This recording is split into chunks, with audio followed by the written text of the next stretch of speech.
ndabasuje kaye nongeye kubaha ikaze inshuti bakunzi bacu mudukurikira hano ku Ibendera TV kazi kaye mu makuru avugwa kuri aya masaha.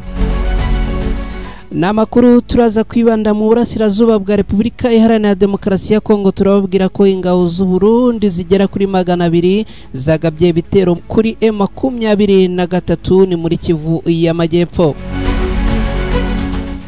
Turababwira kandi ibitero ingabo zirwana ku ruhande rwa leta ya Kongo zaraye zigabye mu Minembwe naho ni muri Kivu y'Amajyepfo. Turaza kandi kubabwira ko muri Uvira n'ubundi imirwano yaramutse, ndetse kandi turababwira ko imirwano imaze kugwamo abantu bagera kuri 2.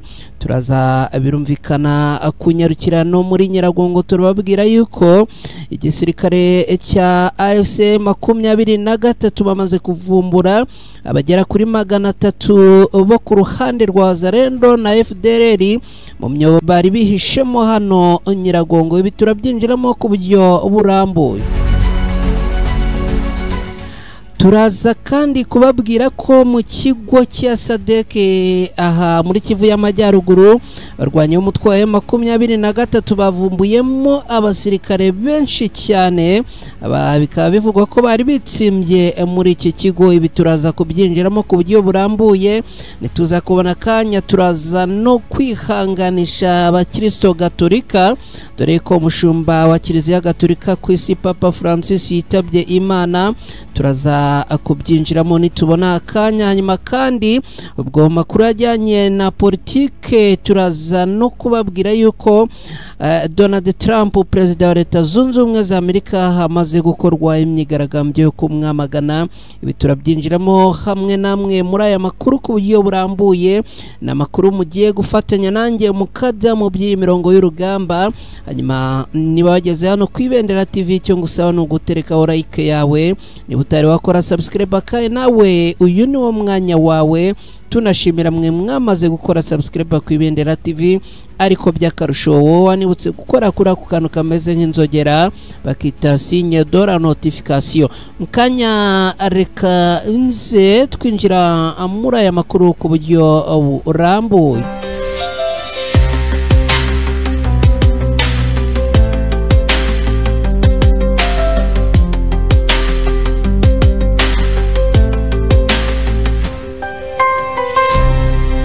Yesi kaze nanone kuri mwese aho mudukurikiye muherereye mu bihugu bitandukanye, yaba ari mu gihugu cy'u Rwanda, yaba ari mu bihugu bya Afrika, yaba n'abari mu bihugu byo hirya kure nka za Amerika, Uburusiya, Ubwongereza, Ububiligi n'Ubufaransa. Mwese tubahaye ikaze muri aya makuru. Aya makuru ni munyemerere tuyahere kubijyanye kubijyanye n'ingabo z'u Burundi 200 zagabye ibitero mu rukerera rwo kuri uyu munsi aha muri Kivu y'Amajyepfo. Abasirikare cyangwa se ingabo z'u Burundi zibarirwa muri 200 zamaze koherezwa mu bibogobogo muri teritwari ya Fizi muri Kivu y'Amajyepfo. Akaba rero zahawe amabwiriza nyamukuru yo kugaba ibitero kuri twirwanaho ndetse n'abarwanya umutwe wa M23. Izi ngabo z'u Burundi kuri ubu ziri mu bibogobogo, zikaba zahageze muri iyi minsi mikeya ishize, zikaba zarahawe misiyo cyangwa se gahunda yuko zigomba kugaba ibitero ku barwanya umutwe wa M23, ndetse kandi bagasabwa yuko bagomba gutsinda byanga bikunda. Mu gihe rero ngo baramuka batsinzwe ibizababaho ngo birakomeye cyane. Amakuru rero aturuka ahangaha muri Kivu y'Amajyepfo aravuga ko n'ubundi ngo izi ngabo zihakambitse. Ibi rero ngo bikaba byarakomeje kugenda biba ikibazo cyane, dore ko ngo n'abaturage batuye ahangaha bakomeje kugenda bagira impungenge z'izi ngabo zikambitse ahangaha. Ngo bakaba bakambitse mu Irango hafi y'agace kitwa Ugeufi. Izindi ngo ziri ku ishuri rya Ecole Primaire Bora mu gihe izindi ziri hakurya y'aya mashuri imbere izindi zikaba ziri muri metero nkeya cyane. Ngo aka gace rero izi ngabo ziherereyemo na gace kari hafi ya Bibogobogo hateganye n'aha mu Bibogobogo. Nk'uko bisobanurwa ngo izi ngabo ahanini zirakangurirwa cyangwa se ngo ziri gukangurira urubyiruko rw'abanyamurenge n'abakuze kwihakana no kwirinda icyo ari cyo cyose cyabahuza n'umutwe wa twirwanaho ndetse n'abarwanyi b'umutwe wa M23, dore yuko n'ubundi iki gisirikare yaba iki cy'u Burundi yaba FARDC n'ubundi bakomeje kugenda bagorwa cyane imbere mu mirwano bahuriramo n'abarwanyi b'umutwe wa M23 na twirwaneho. Ubu rero magingo aya ngaya ngo ikindi kintu barimo gukora ngo no gukangurira urubyiruko rutuye muri ibi bice ngo kwanga twirwaneho na M23. Ikindi kandi ngo ziri kubabwira ngo nuko ziri kubabwira yuko bakwiriye kwirinda muri iki gihe, bakirinda ngo izi M23 aho ngo bari kuvuga yuko ngo M23 na twirwaneho bagomba kubirinda kubera ko ngo icyo bagamije kuri bo ngo ntago ari amahoro. Iki rero kikaba ari ikintu gikomeye cyane. Iki ni ikintu gikomeye cyane aho ngo izi ngabo z'igisirikare cy'u Burundi zirimo guhamagarira uru rubyiruko rutuye muri ibi bice kwiyunga muri mayimayi, ndetse ngo barimo kubakangurira cyangwa se barimo kubasensibiliza bababwira yuko ngo aho kugira ngo biyunge kuri M23 na twirwaneho ngo byaruta bakajya muri mayimayi, kubera ko ngo mayimayi niyo irwanirira uburenganzira bw'abanyekongo bose n'ubusugire bw'abanyekongo. Ibi ngibi iki gisirikare cy'u Burundi cyatangiye kubikora nyuma yuko mu minsi mikeya twababwiye yuko urubyiruko rubarirwa hagati y'igihumbi na 800 1,811 niba imibare nyibuka neza. Uru rubyiruko rero rwamaze kwiyunga kuri twirwanaho na M23 ndetse ku munsi w'ejo ubundi bakaba barinjijwe mu gisirikare. Ibi rero bikaba bikomeje kugenda bihangayikisha abasirikare b'u Burundi ndetse ku ruhande rusesuye n'igisirikare cya FARDC. Naho ku ruhande rwa FARDC rero yo iraha mu Bibogobogo ngo iri ku musozi witwa Musaraba.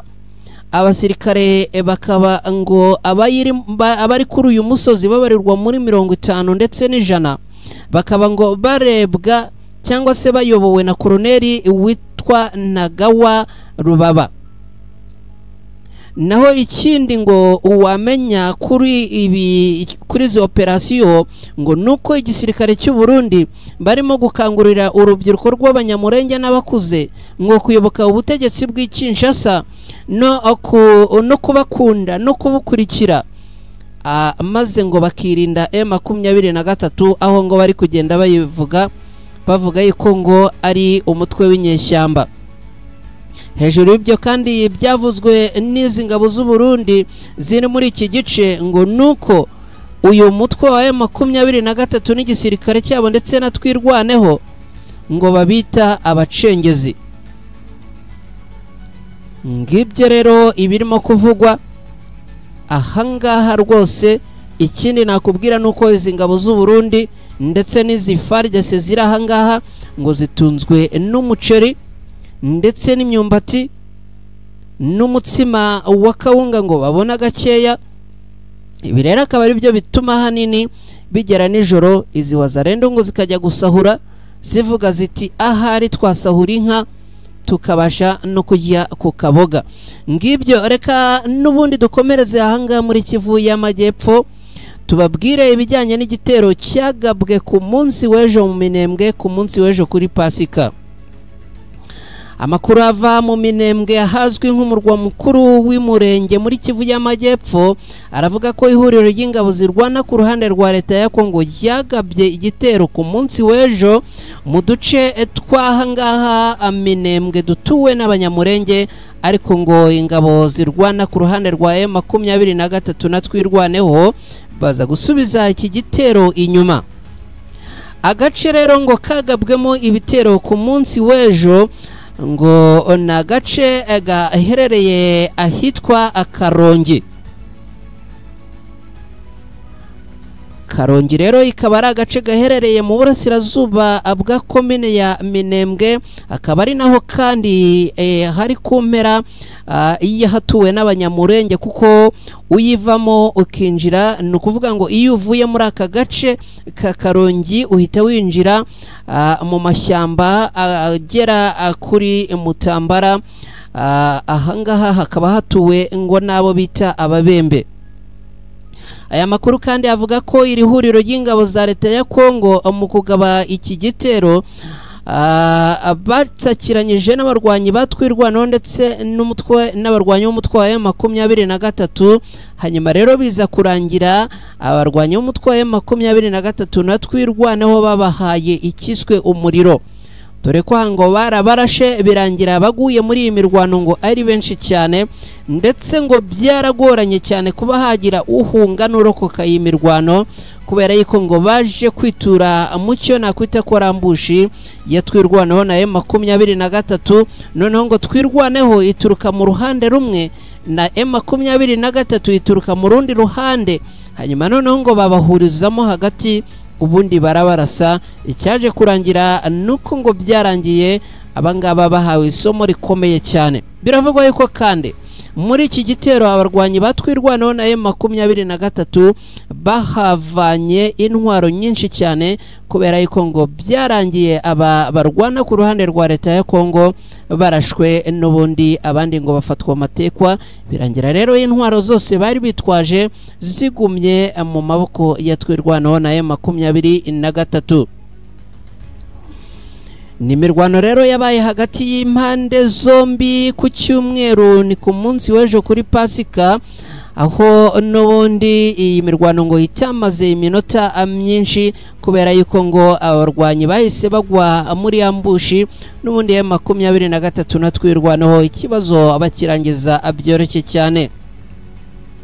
Arwanya umutwe twirwanaho ndetse na M23 bakaba baheruka gufata ibice bya Rugezi byose byaturukagamo umwanzi wabagabagaho ibitero, hanyuma kandi bakaba bavuga yuko uretse ibingibi mu gihe bakomeje kugabwaho ibitero n'ubundi uyu mwanzi wabo bazamukurikira bakamurasa ndetse kugeza bamugejeje naho aturuka aje kugaba ibi bitero. Ngibyo rero mukanya ndaje twerekeze mu basirikare 12 b'u Burundi barohamye muri Tanganyika, ariko kandi mbabwira ko tubafitiye n'andi makuru, ariko ni munyemerere tubanze twinjire ku mirongo y'urugamba n'ubundi tubabwire ibijyanye na FDLR izapfunuwe mu myobo zari izirimo ahangaha muri Nyiragongo. Kugira ngo ibi mbyinjiremo neza ni munyemerere mbabwire yuko izi operasiyo zimaze iminsi zibera aha Nyiragongo zimaze gufata ibyumweru hafi bibiri abarwanyi b'umutwe wa M23 bari muri operasiyo ahangaha Nyiragongo. Akaba rero ari operasiyo noneho byamaze kugaragara ko n'ubundi zavumbuwemo FDLR na Wazalendo zigera kuri 300 zose zikaba zavumbuwe mu myobo ahangaha Nyiragongo.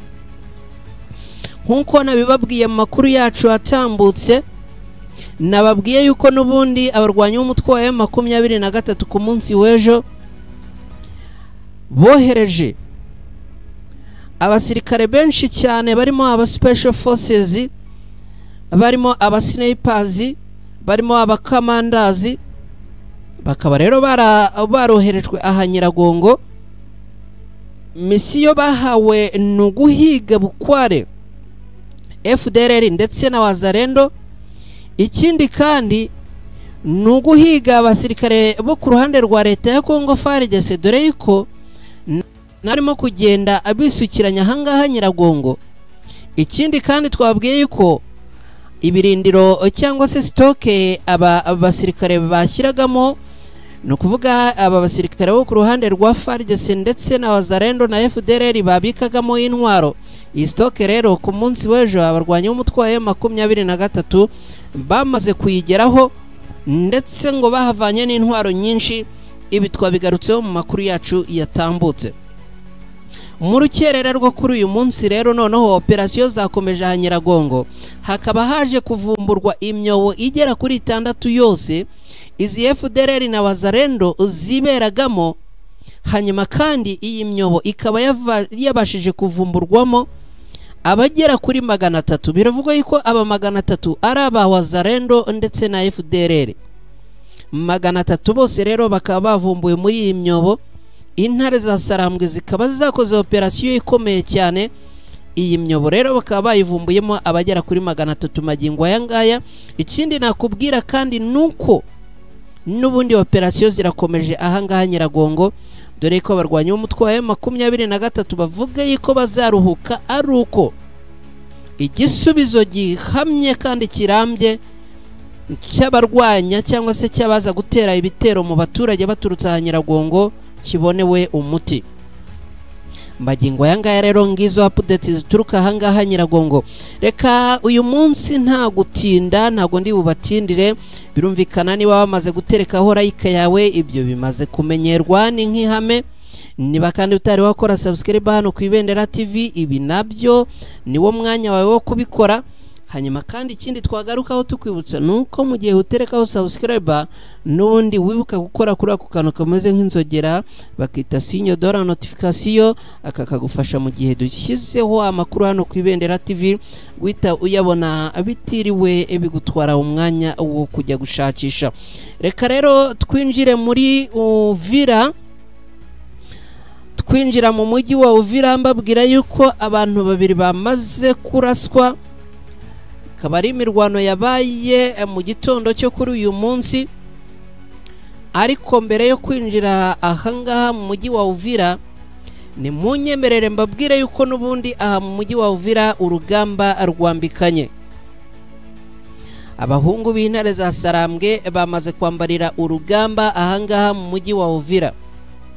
Ni mirwano rero yatangiye ku gicamunsi cyo ku munsi w'ejo kuri Pasika, aho mu kigo cya gisirikare cy'ingabo zihuriweho na leta ya Kongo ndetse n'abarundi na Wazalendo na FDLR mu mujyi wa Uvira hakubise inkuba y'igitero.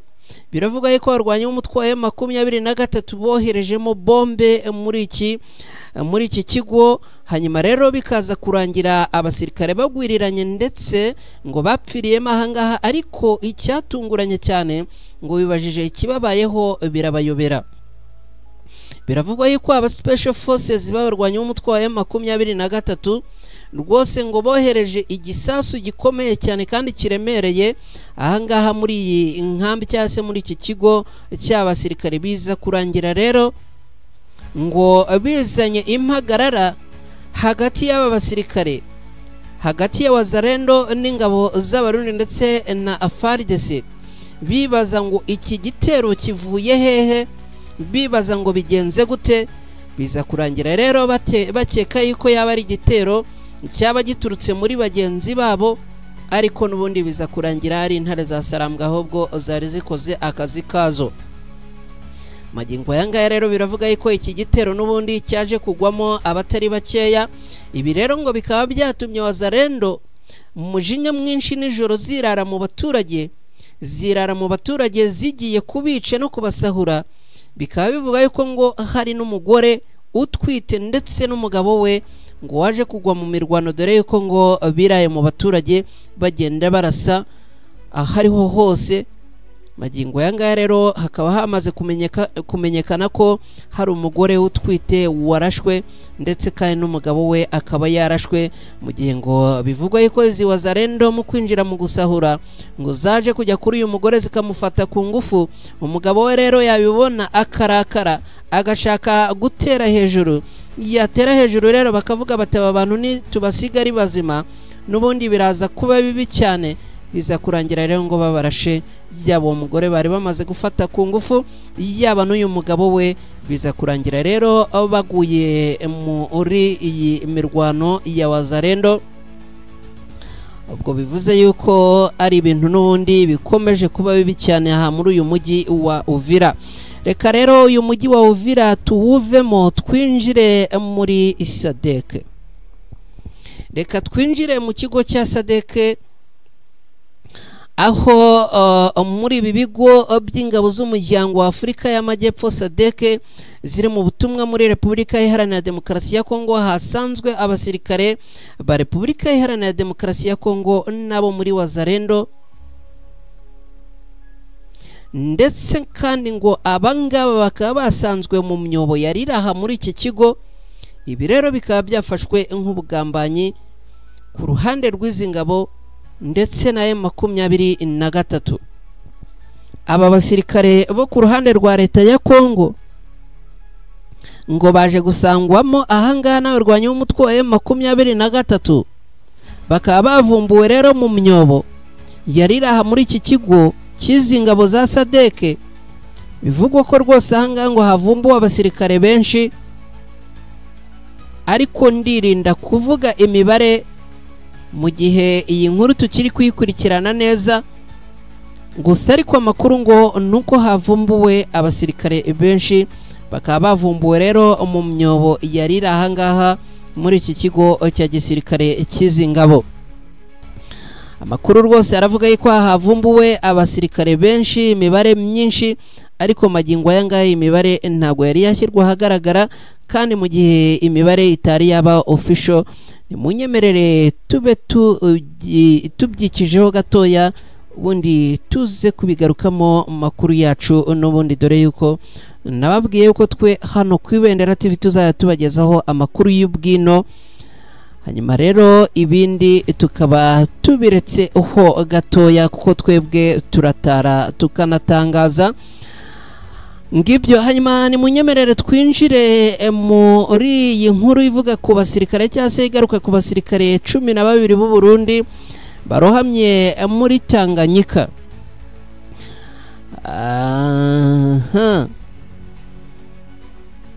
Abasirikare bagera kuri 12 bo mu ngabo z'u Burundi mu mpera z'iki cyumweru gishize barohamye mu kiyaga cya Tanganyika nyuma yo gukora impanuka y'ubwato. Ni ku itariki 18 Mata muri uyu mwaka nibwo ubu bwato buto bwitwa Vedette Rapide bwa gisirikare, no kuvuga bw'igisirikare cy'u Burundi kirwanira mu mazi, barohamye mu mazi n'ubundi biza kurangira bagera kuri 12 bose batakaje ubuzima. Amakuru aturuka muri iki gihugu cy'u Burundi aravuga ko mu basirikare barimo ngo harimo n'ababuriwe irengero, abagera ku 9 ngo barakomeretse. Hanyuma kandi abasirikare b'u Burundi biravugwa ko ngo mu basirikare bari baburimo, no kuvuga abasirikare bari muri ubu bwato, ngo harimo 9 bakomerekeye mu ntambara yo mu burasirazuba bwa Repubulika Iharanira Demokarasi ya Kongo, aho u Burundi busanzwe bufite ingabo. Abasirikare rero ngo ubu bwato bari barimo bwaje kurohama ubwo bwari bugeze hafi y'ikirwa cyitwa ubwari giherereye mu kiyaga cya Tanganyika, ahasanzwe haba imwe muri batayo y'ingabo z'u Burundi.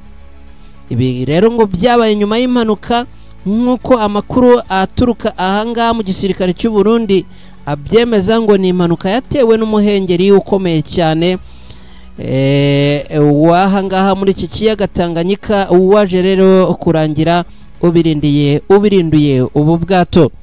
Kugeza kuri aya masaha imirambo y'abasirikare bari bamaze kwitaba Imana muri ubu bwato iragera kuri 12, ariko ngo haracyarimo no gushakishwa, dore yuko ngo bishoboka yuko n'ubundi haza kuvumburwa iyindi imirambo.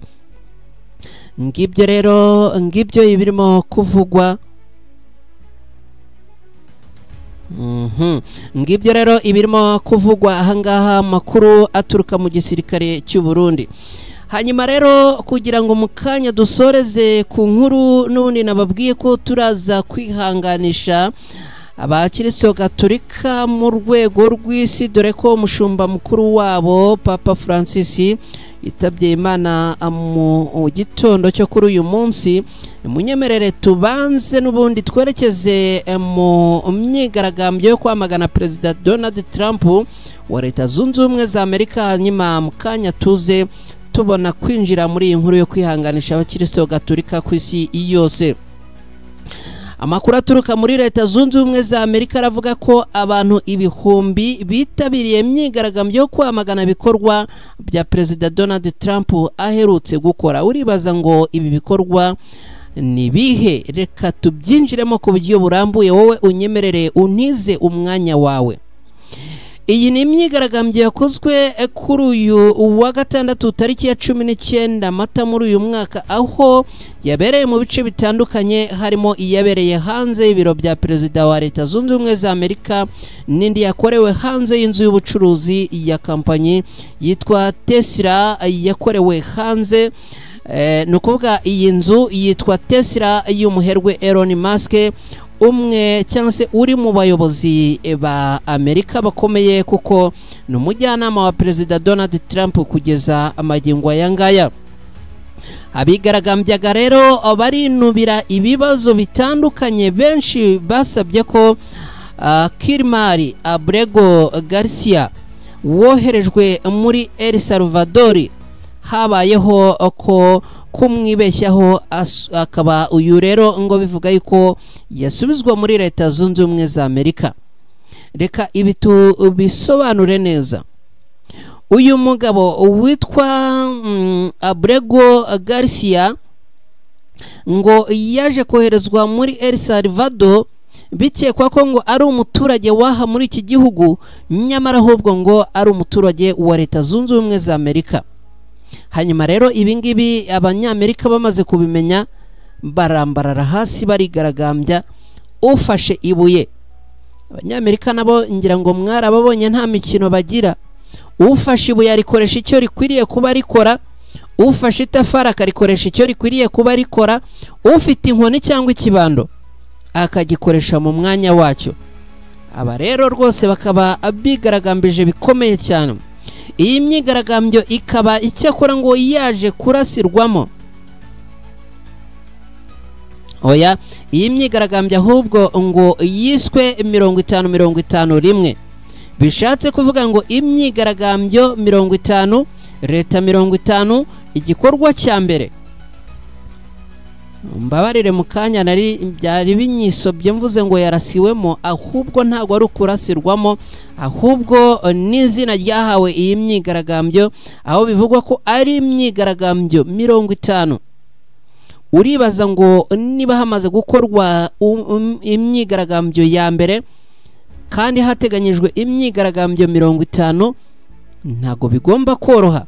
Ni imyigaragambyo 50 rero ikozwe na leta 50 zo muri Leta Zunze Ubumwe za Amerika. Iki kikaba ari igikorwa cya mbere mu gihe hagomba kuba ibikorwa 50.